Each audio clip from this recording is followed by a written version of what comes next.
আমাদের গ্রামটি ছিল খুবই শান্ত, কিন্তু একদিন গ্রামে ঢুকলো এক রহস্যময় সার্কাসের ট্রাক।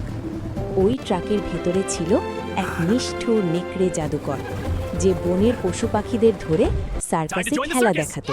নেকড়েটি সুযোগ বুঝে গ্রামের নিরীহ বাচ্চাদের ওপর জাল ফেলে দিল। মুহূর্তের মধ্যে তাদের বন্দি করে ট্রাকে তুলে নিয়ে গেল।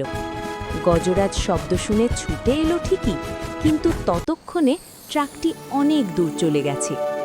গজরাজ প্রতিজ্ঞা করল সে বন্ধুদের ফিরিয়ে আনবেই। গহীন বনের ভেতর ছিল সেই ভয়ঙ্কর সার্কাস। বাচ্চারা খাঁচার ভেতর ভয়ে কাঁপছিল।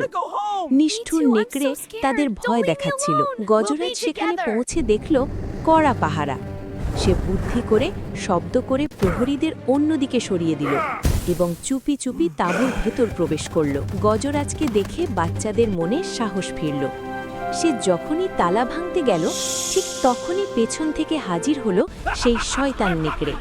সে চাবুক মেরে গজরাজকে থামানোর চেষ্টা করল, কিন্তু গজরাজের শক্তির কাছে সে ছিল তুচ্ছ।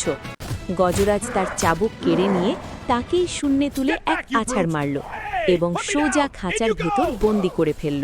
বসকে বন্দি হতে দেখে বাকি প্রহরীরা ভয়ে পালিয়ে গেল।